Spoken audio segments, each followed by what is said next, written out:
Hi there, welcome back to the Rum Ration, the podcast where we salute ordinary folks doing extraordinary things throughout military history. I'm Rejoy. And I'm Colin. And today, Rejoy, we are digging deep into the history of one regiment's fight for survival. A battle not fought with rifles and bayonets, but with blueprints, municipal votes, and sheer willpower. Unsurprisingly, we will be unashamedly biased and focusing our own beloved regiment, of course. We're Probably never not shocking. unbiased. Probably not shocking Never to too many unbiased, people. no. Yes, Colin, as always, I think that's a very good point. People will not be shocked by anything we say or do. But today's story is the compelling and frankly high-stakes narrative behind the birth of the Royal Montreal Regiment, Armoury, which is located in Westmount. And there's a lot here which I didn't know about. So this is a really interesting episode. The structure wasn't just a place to store gear. For many of us, it was also a home away from home. I know I've spent, both you and I, Colin, have spent We're not telling those stories. We're not. No, that's another podcast. Yeah. So that's what happened as a second lieutenant stays as a second lieutenant. Yes, that room. But it was built as a dedicated memorial to the 1,192 RMR men who died in the First World War. That's right. And before we begin, we're going to introduce our guest, who is the driving force behind this brand new exhibition that the RMR is going to be hosting in the first week of November in the run-up to the Remembrance Day. And it's going to be pretty darn cool. And it's going to give a big, huge explanation as to the whole thing works. Yeah, I'm looking forward to that. So joining us today is someone who quite literally helps the Royal Montreal keep its history alive and, dare I say, breathing. That's right. We've got Amynte Eygun, who is the Assistant Curator of the RMR Museum. She's a maritimer from Halifax, raised in a Francophone household, and she's been fascinated by history since childhood, drawn first to stories of the Titanic and the Halifax explosion. Perfect fit for this podcast. It's always the stories that get us first, isn't it? Absolutely. So Amynte studied history and anthropology at St. Mary's University, then earned a master's in museum studies from the Université de Montréal. Her career has taken her from archaeological digs at Pointe-à-Caillé, a small mining town museum, I hope I pronounced that right, in Rosslyn, BC, always chasing the human side of history. That's right. Pointe-à-Caillé is in Montreal, I believe. Come on down. Take a look. But since June 2023, we've been really lucky as part of the regimental family because she's been part of the RMR Museum team, researching the regiment's past, writing exhibits and exhibitions, and uncovering the personal stories that give it heartbeat and color. And I think that's really, really her strength, is the social histories and finding the personal narratives that makes it, museums need to be a lot more than just a collection of weapons and guns and dusty uniforms. Yeah, again, with many things, it's the people who bring it alive, isn't it? And for her, the real treasure isn't just the medals or the uniforms. It's the lived experience of the soldiers who wore them. That's right. And she's a curator behind this new temporary exhibition that'll be on that I alluded to. It's called Armoury or Bust, a Century in Westmount. So, Amynte, welcome to the Rum Ration, and thank you for bringing the regiment's story and its home back to life. Thank you for having me. I'm excited to talk about this very not well-known story. So Armoury or Bust really sums up the existential nature of this project. For our listeners who love focusing on the camaraderie and the selflessness of combatants, this episode is a deep dive into how a community rallied to honor sacrifice and ensure the legacy of a victorious regiment didn't simply fade away. So take us on this journey. Where do we start? So it starts really after the First World War, since the RMR was founded in August of 1914, right as the war was starting. They directly went to Valcartier in Quebec to train and then directly went to England. So it starts when they come back and they realize, we don't have a home. What are we going to do? Right. So to kind of properly understand the urgency of the situation, we really need to set the scene. So the immediate post-war period, 1919, 1920, can you give us some context on the RMR as it existed right after the armistice? Because you said they wouldn't have a home. So who were they? How did they been formed, and what were they going to be when they got back? Yeah, so the RMR was formed, so the 14th Battalion was formed on August 27th, established on August 27th, 1914, right at the outbreak of the First World War. And it was formed by 3 companies that already existed. So the 1st Regiment Canadian Grenadier Guards sent some men, the 3rd Regiment Victoria Rifles of Canada sent some men, and then the French Regiment, the 65th Regiment, the Carabiniers de Mont-Royal, also sent some men. So we had kind of a mix of French and English people, which is quite important and is still a staple in the regiment's history today. And so they went overseas and they did quite a bit. They earned 21 battle honors, including Ypres Wow. and Canada du Nord. They lost quite a few men, and that is why they came back and they wanted to build a new regiment in early 1919.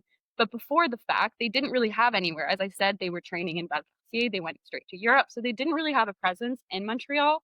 So they didn't have anywhere to train. So they came back, and yes, the war was over, but you still have to have a military. You still have to train. So where were they going to go? They were kind of stuck where they didn't have a social spot, and they didn't have somewhere to train. Right. And it would be fair to say that the 3 units that you mentioned that contributed troops to form the RMR, the Guards and the Victoria Rifles and the Carabiniers Montréal, did they have existing armories or bases? Yes. So they did, Okay. but they, as formed as the RMR, they did not. So as the RMR was Right, and they probably weren't willing to welcome back a different unit and say, "Come on yeah, in and exactly. hang out with us." Right, got it. Okay. And there was also kind of the proudness of the people of the RMR wanted to stay in their own regiment. They didn't want to go Sure. back to the other ones, right? They were very proud of what they Right. did during the war. They wanted to remember the men that they lost as part of the regiment. So it was all part of that. Yeah, who wants to be a guard? Yeah. No. Oh, that's a whole other podcast. Well, I We've remember lost our those 2 days. listeners. Well, it is an amazing thing. I mean, you go off to war, 3 separate regiments that combine to form one. And of course, during those 4 horrific years of battle, an identity is formed. Mhm. And you're no longer a guardsman or a carabinier. You're now a member of the 14th Battalion, the Royal Montreal Regiment. And you That's a come really good home, point. Mhm. right? You come home and you've got a new identity, new comrades, a new sense of pride, as you rightly said. I mean, this is who we are. So it's an incredible history that's forged in blood, Mhm. and that culminated with the honor of leading the 1st Canadian Division across the Rhine into Germany in December 1918. And That's that right. is a huge thing. Um, the thing was, despite all the great achievements of the regiment during the war, the victory overseas, it hid, as you sort of pointed out, a bitter reality back home, Mhm. because you come back home, but you don't have a home. So what happens then? Yeah, so they returned to Canada in April. So it was Easter Sunday, April 20th of 1919. And they hit exactly that. They did not have a home. So their new battle was to how are we going to keep this regiment alive? How are we going to keep it afloat without a home? They were practicing outdoors, which is fine for the first little bit. But once the winter hits, that's not going to Mm. work. So Yeah. that was the problem, was how to keep the regiment alive because of the lack of quarters.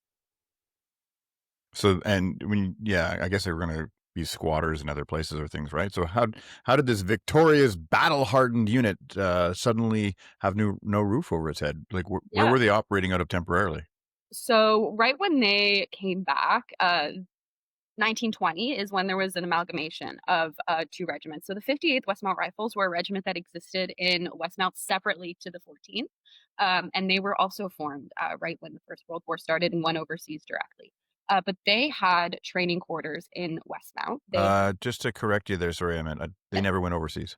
Oh yeah, okay, no, you never 50th didn't go the overseas. 23rd. They sent reinforcements. They sent Yeah, they sent reinforcements. reinforcements overseas.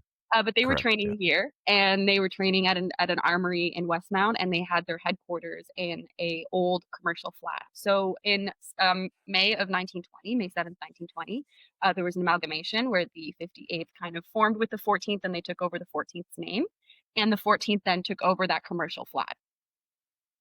So Got it. the flat was in Westmount on the Mhm. corner of Green and St. Catherine Street. It was All right. Yes. an apartment building with a drugstore underneath. It wasn't very big. That's what they called their regimental HQ.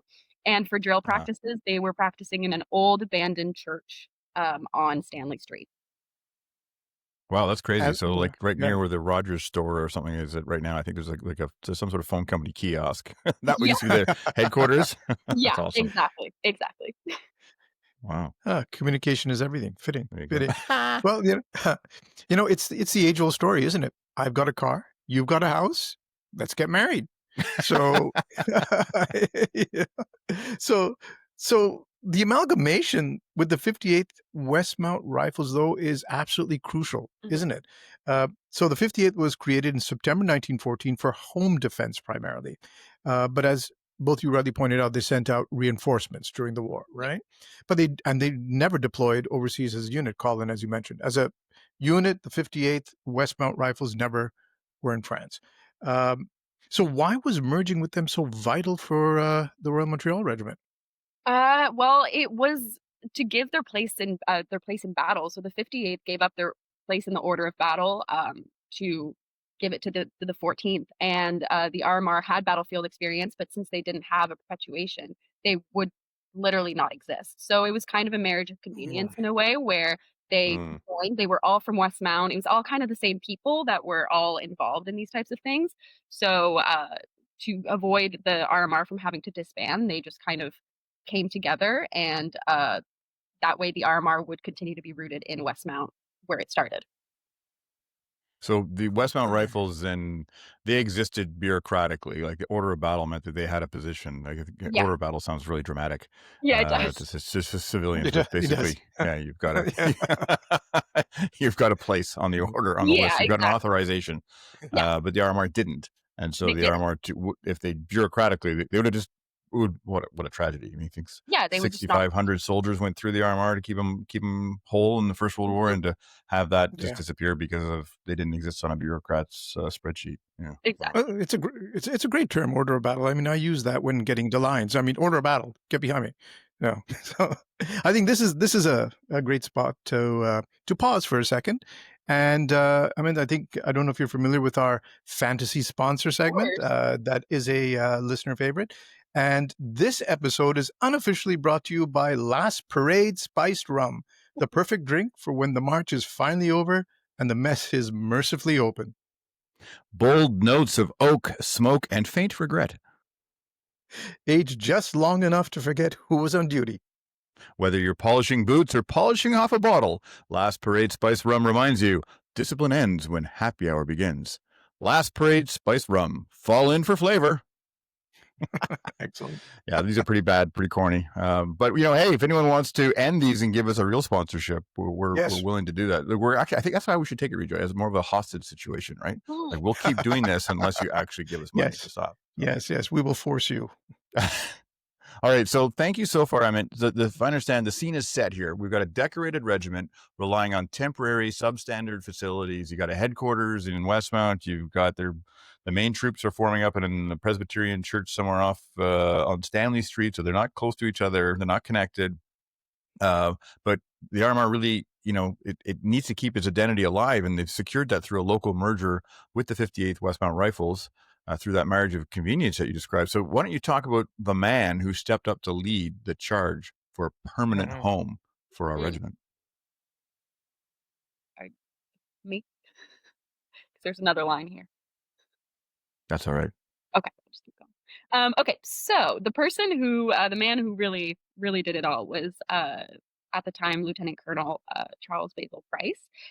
So the kind of the catalyst, but the stark reality of it was that he realized that the conditions would kill the esprit de corps. So without any home, without anywhere to go to, there were less and less men coming into the military and joining. There were also a lot of men leaving and switching regiments because they had nowhere to train. There was nowhere to be social. There was no home. So they decided, and Price decided, that they needed an armory and that the armory would probably be the only way to keep the regiment alive at this point. So they had already merged and tried to stay alive at that point, but without a regiment, it simply wasn't going to happen. Why didn't they just form like a WhatsApp, chat group or something, Fortunately, we are in 1920, so that's not Oh, right. Canada Post being Canada Post, you write that letter 2 days, even back then, 2 days later, you get it. You miss the meeting. So the Armory really becomes a focal point for members of the regiment. A sense of identity is formed around the Armory. Could you say that? Yeah, definitely. And the issue really fell on Lieutenant Colonel Price. So at the time, he was the commanding officer of the regiment, and he really took it upon himself to fight for a Westmount armory. And he was from Westmount, lived in Westmount, was Westmount Regiment. Westmount, not regiment, Westmount. Right. So he's really been the one who's credited with bringing the regiment back to life after a near dissolution, right? And that was that was basically his mission. He made it his mission Mhm. to build and open an impressive armory, as he put it, in Westmount. Um, and I find that really interesting, the fact that the Westmount connection, I mean, you've tied those threads together very nicely because, um, from, as being in Montreal, you think to yourself, well, Westmount, why is the RMR so connected to Westmount? Mhm. And that's a question I had always was always in the back of my mind, being a West Island boy Yeah. myself. So, you know, Westmount, why is Westmount such a big deal to the RMR and the keys to the city of Westmount? And this now really clears that up, that this is the case. Mhm. Um, Colin, I think this is a good spot to talk about our second fantasy sponsor, don't Already, you we're going to think? jump into this. All right, our second imaginary sponsor this week is 14th Battalion Blend. Distilled under fire since 1914 and guaranteed to go over the top in both taste and proof. Each batch filtered through authentic trench mud for that earthy finish. You can almost hear the Sergeant Major shouting, "One more round, lads." 14th Battalion Blend Rum, because sometimes courage comes in liquid form. Oftentimes, it might be argued. Oftentimes. And remember, any would-be sponsors, you can put an end to this torture just by reaching out to us and saying, we will sponsor you. We will happily put these aside. All right, let's get back to trying to be a little bit serious here. I meant the core of the memorial, which was driving the building of the armory itself in terms of trying to remember the fallen. There was 1,192 men that left behind in France and Flanders.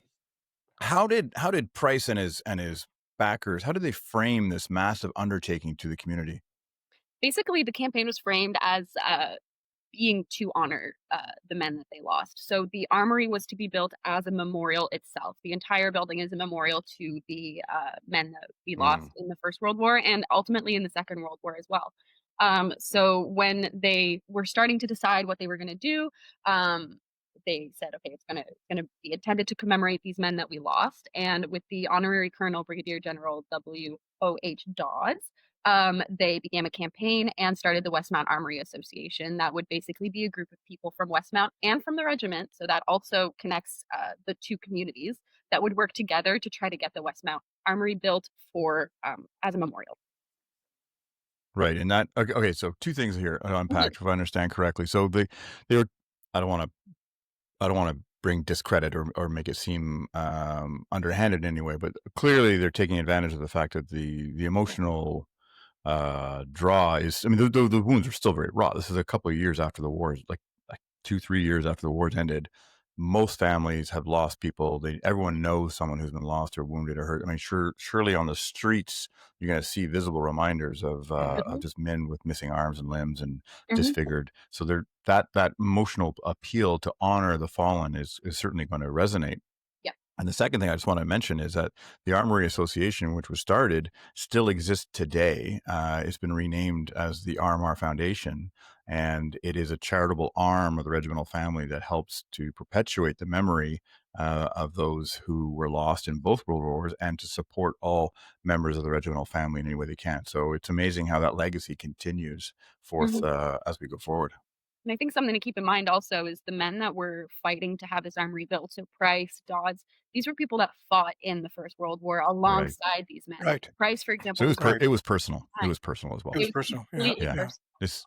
They certainly weren't doing it for themselves to enrich No. themselves or anything like that. No. Yeah, okay. Well, as Colin, as you rightly brought up, I mean, we're talking about the 1920s. The war is very fresh. You see it all around you. The scars are still there. Men coming home. So the whole, there'd never been a conflict of this scale Oh, before. God, no. So the whole community is being affected. Now, all of a sudden, Lieutenant Colonel Price and the Royal Montreal Regiment want to build a massive Gothic-style fireproof armory, which is almost like a huge reminder to the community around you of everything that has just happened. And you're talking about families who may have lost members overseas, many things. The scars are still are there, and the wounds are still healing. So military service at this point is not very popular, is it? So what complications did Price and the Army Association run into? Yeah, the main problem was, how were they gonna fund it? So the people of Money? Westmount Money's an Oh, issue? well, was there we the are. problem, surprise.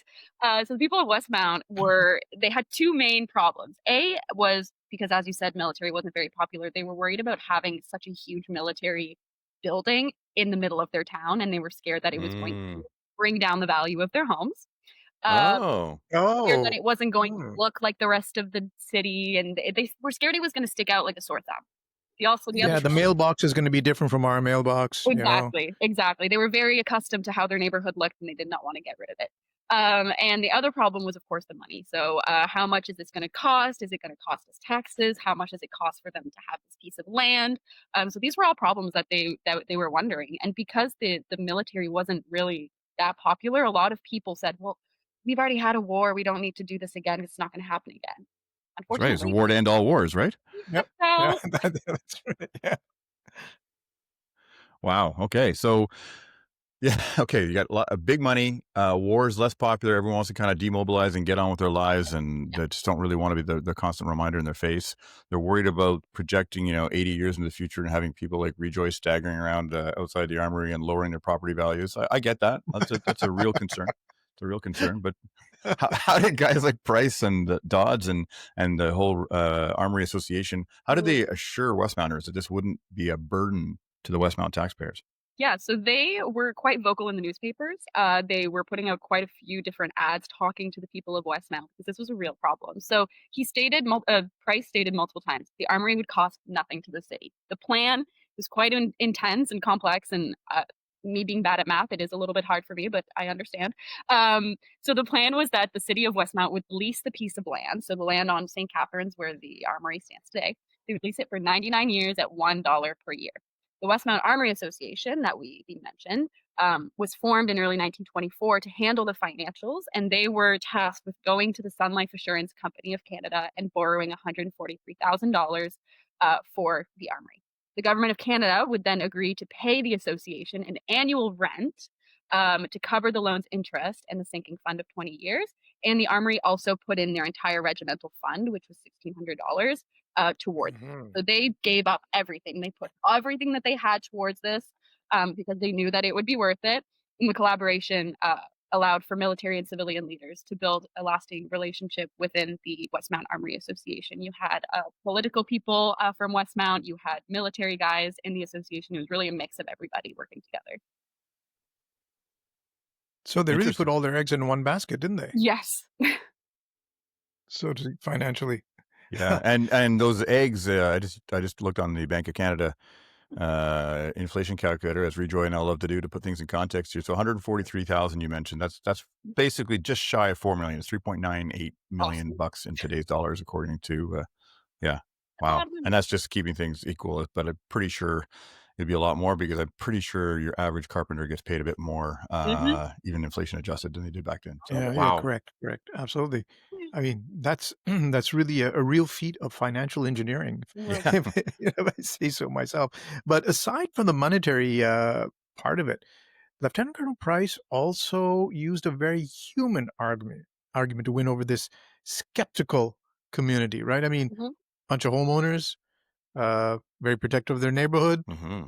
Of course, they're skeptical. Of So, course. what did he do? I mean, So one of the big things that he went with, and he mentions this in multiple newspapers, which is quite funny that he was really driving this point home, was that the Armory's band, so the bugle band and the drum band, were very active during this time, even without a regiment. But they would put on concerts every Monday evening in the Westmount Park, which would bring out thousands of people. Oh. Every single mhm. Thousands of people? thousands of people would come to these shows in Westmount Park, Wow.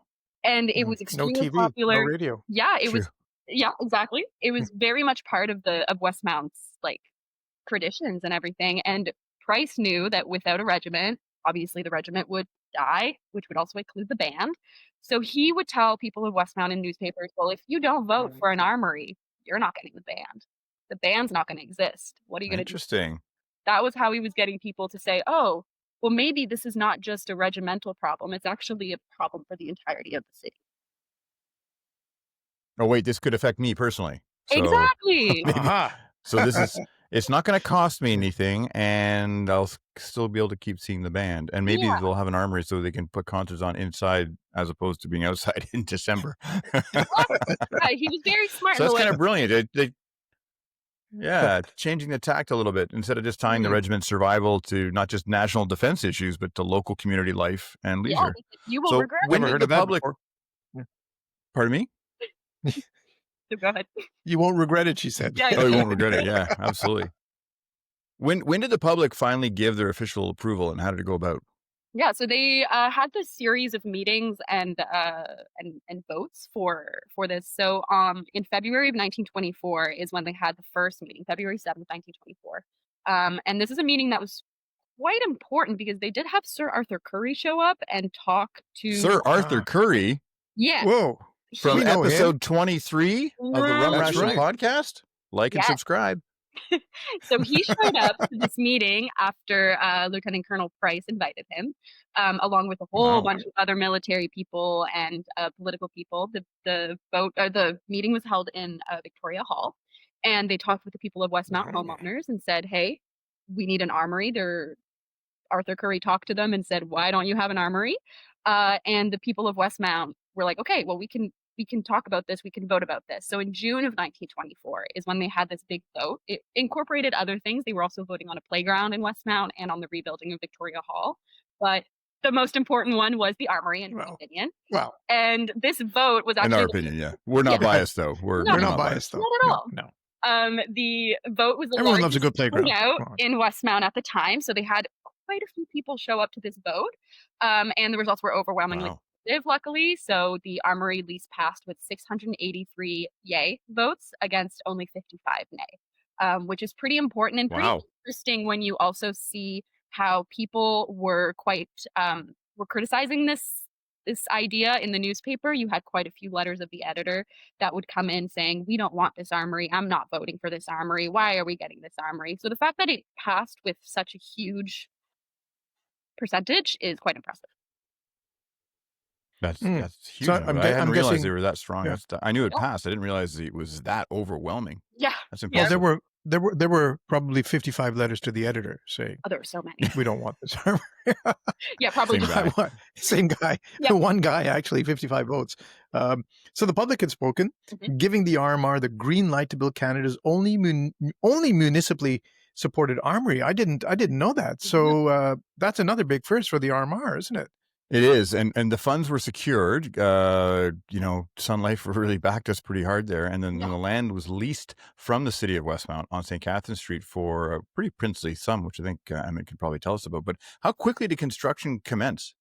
It was really quick. So we're talking the final vote was in June of 1924. By the next year, June 25, they had broken ground. So it took about a year between the final vote and the breaking ground to find architects, to get the plans, to do everything. And the architects that they chose was Ross and McDonald Architects, which might not seem like a very well-known name, but if you look at their Rolodex of things they have done, they are the ones who built the Eaton Centre in Montreal, the Eaton Centre in Toronto. Oh, right. Yes. They built l'Hôtel Mont-Royal, which is now Les Cours Mont-Royal, the mall in downtown Montreal. They are basically the most important architects of the 20th century and in the Art Deco period in Canada. They are credited with. Did they not also build some sort of hockey place in they built Toronto? the Maple Leaf Garden. Yeah. And they also helped rebuild Halifax after the Halifax explosion, which is one of my little things. Unbelievable. So And they were doing this all on land that was just outrageously priced from the city of Westmount, right? How much was Westmount gouging the RMR for every year? So the land was about $45,000 is what they estimated it at. But how much was the RMR paying in lease costs? Like, what was the outrageous fee that they were paying in lease? I think it's $1 a year. Yeah, $1 a year. Something that we've never adjusted for inflation, and we still pay the mayor every year in May as part of the annual church parade. We have a little ceremony where we give a loonie. There's always people now in the digital age, with everyone's got paying through their phone, everyone's scrambling. Who's got a loonie right before the parade, so we could pay the mayor. Yeah, just $1. Last was, do you take crypto? Yeah, $1. And the pace of construction itself was a a feat of early engineering, wasn't it? Because everything went relatively smoothly and quickly. Yeah. So the uh, total amount of days that it took to build this armory was 209, which in 1925 is Wow. crazy, Wow. considering they were using steam excavators. I mean, we can imagine that the labor laws were a little bit different. People were probably working a little bit more than we do today with our 8 hours, but it was definitely quite a feat that they were able to build this in 209 days. So they broke the ground on Monday, June 2nd, 1925. And the armory was officially open and inaugurated on December 28th. But they were actually done building by October of 25. They were already using the basement, for Incredible. recruiting. They were just Incredible. adding fixtures in the fall of 25. So honestly, they got it done a lot quicker than 209 days. Like nowadays, I think it takes 209 days just to get permission. Right, I know. Oh, more than that, Right? bro. More than that. That's That's crazy. unbelievable. Mhm. And Yeah. I saw in your notes that you mentioned something about they had a brag or a boast about the size of something. Could you elaborate on that? Yeah, so they were calling the RMR Armory was the largest drill hall in all of Canada at the time. I'm not Wow. sure if it still is, Wow. but at the time they were saying yes, it's the largest drill hall. The whole building was fireproof. It was really a feat of the time, and it was quite an. I mean, it still is an impressive structure, but at the time it was quite an impressive structure, especially to be built in 209 days. Wow. That's I'm sure they were kind of like playing with the numbers on how they calculated the square footage for the largest drill hall in Canada, but Yeah, We'll largest take drill it. hall in the city at least. in Yeah, the that's city at pretty least. wild. Yeah. Wow. So that's incredibly fast, rapid, impressive construction. And then it culminated, I believe the culmination was a dedication, right? Just before the end of 2020 or sorry, 1925. Yeah, so it was formally opened with a dedication on December 28th. It was a monumental day. Mhm. We have photos of it, and it's very intense, and must have been a very somber day as well for all of these I people to bet. be remembering the people that they fought along with.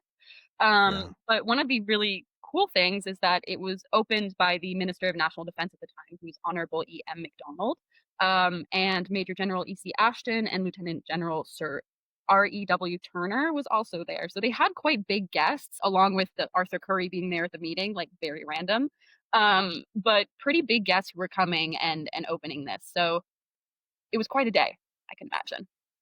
Yeah, and the dedication was clearly focused Mhm. on the memory of the fallen, right? Of the missing comrades who were not there to share in this momentous occasion. So, what words, I mean, were offered to encapsulate the meaning of this new armory, this new edifice that was being built, really in dedication to them? Yeah, so the main quote that I like to use and that Defense Minister McDonald said was that the building was more than a memorial to the boys who have not come back. It is a challenge to the men of the future to prepare themselves, which I think is an extremely beautiful quote, especially coming Yeah. from the 1920s before the Second World War. Mhm. It's a very powerful quote Mhm. at the opening. Indeed, very haunting. Hmm. There's also another powerful quote from Colonel McKenna on that Hmm. day as well, I believe, underscoring the purpose of the structure. Yeah, so he said, "We will always keep this armory as a dedicated memorial to those who remained overseas. Their name liveth forevermore." So, as we said earlier, Which that the armory was built as a memorial. It still is. it's kind of like gives me a little shivers down my spine because essentially those words have been repurposed and are exactly on the memorial tablet that's on the Yep. north wall of the armor, which was installed in the Yes, 30s. Yep. Yeah, yes. wow, it's impressive. Mhm. Talking about the foreshadowing. So this Well, it was built as a and I think it's something that's really important for our soldiers to remember. And I've noticed there's certainly been an uptick anytime I've been visiting the armory of late that the soldiers are standing at attention and saluting the tablet as they enter and when they leave at the mhm, end of the day as a pledge of respect to those who mhm. fallen Yeah, because the whole building itself is a cenotaph basically, completely. Yeah. and it really cemented the building's purpose, I Mhm. guess, as a sacred trust. Yes, indeed. I agree completely with that. And here's something else to send shivers down your spine. Our last fantasy sponsor. And finally, today's tonic of choice, Scrimger's Medicinal Rum. Of course, it'd be medicinal from our doctor. The only rum prescribed for everything from trench foot to heartbreak. Tested under fire by the good doctor himself and found clinically uplifting. Applied liberally after battle or before. Depends on prognosis. Warning, may cause spontaneous bravery and unsolicited storytelling. Scrimger's medicinal rum. Take 2 shots and report for duty. I think I've got some Scrimger's medicinal rum in my mug here in that case, but Possibly. storytelling. So, I mean, thank you so much for taking us through the journey so far. Now, let's talk a little bit about the lasting legacy of this armory. The building stood, the regiment survived, and the fallen were honored. Looking across the past century, what has been the enduring legacy of this Armory or Bust campaign? Yeah, I think the main thing is that the Armory or the RMR was saved from dissolution. So the Armory was really what kept them alive and what allowed them to continue, and honestly, what can be credited for them being able to fight in the Second World War and for the regiment still being alive today. It's really the heart of the regiment.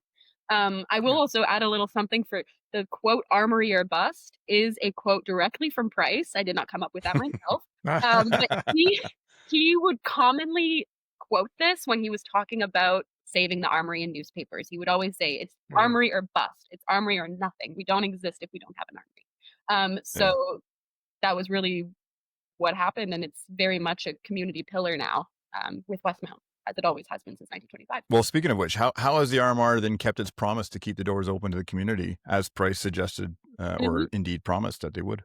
Yeah, so back in 25, when they opened, two of the big drawing factors was that the armory was going to serve kind of as a community space as well as a military training space.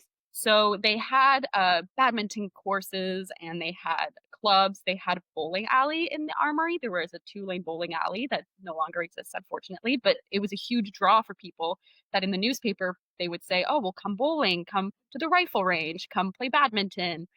So it was really seen as this kind of community center, along with being a regimental center as well.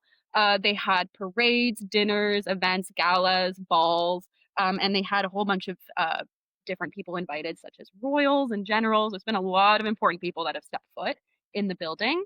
And they've also been very open with, again, as I said, the Westmount community. So they've been helping out with the Westmount Police and Fire Department, who used to do drills and stuff in the armory.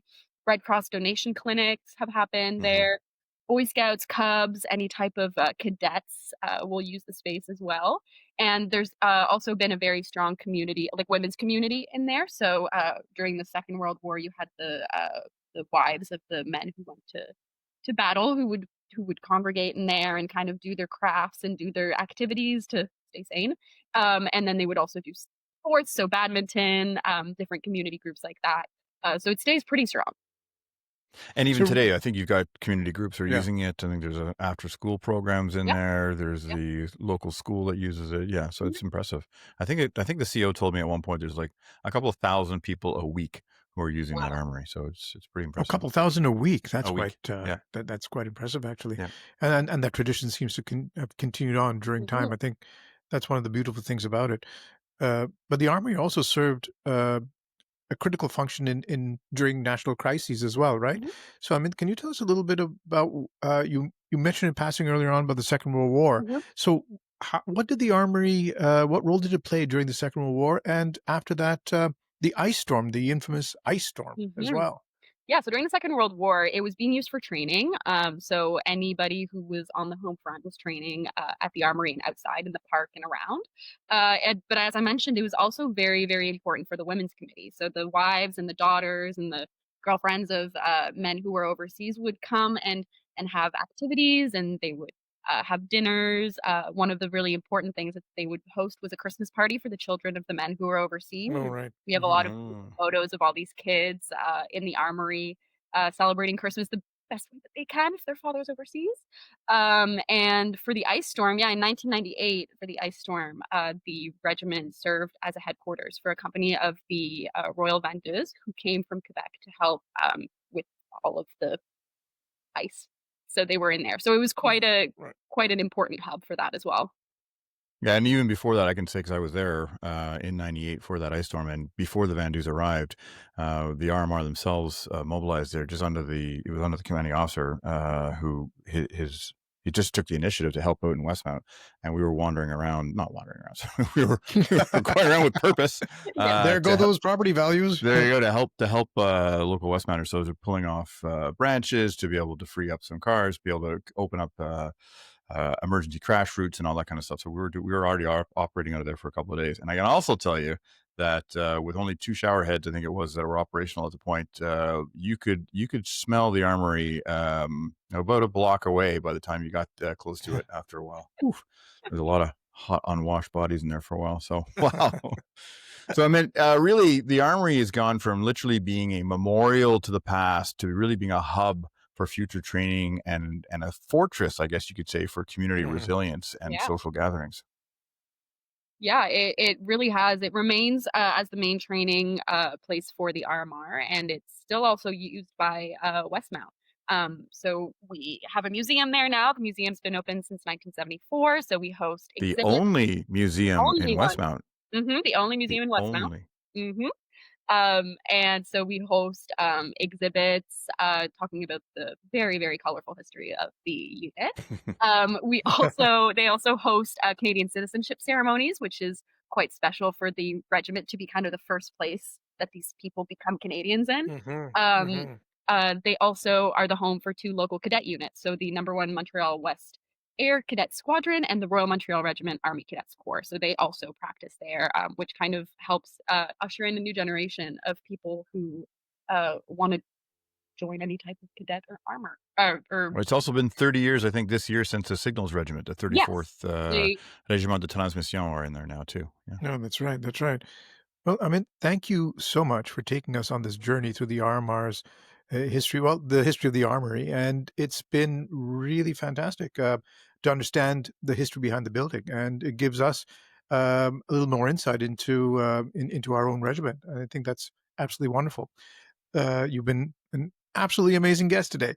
The exhibition Army or Bust, A Century in Westmount, truly brings to life the human drama, the existential threat, and the massive community effort involved in saving the RMR.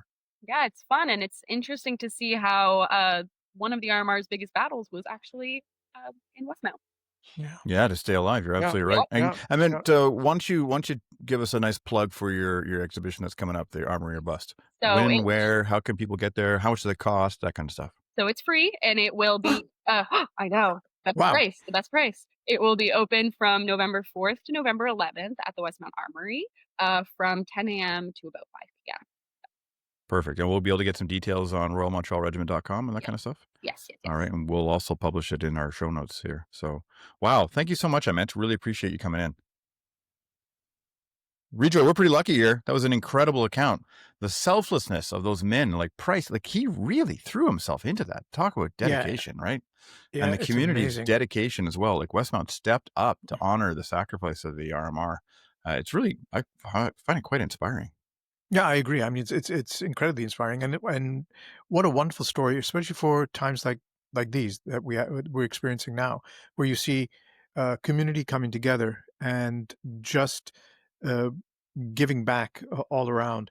It gives an entirely new meaning to the idea of a regimental home. I mean, people think about armories as this place where soldiers hang out, or this is where you report for duty. But I mean, through your presentation, you've shown us that it's much, much more than that. It's also about community and making people come together.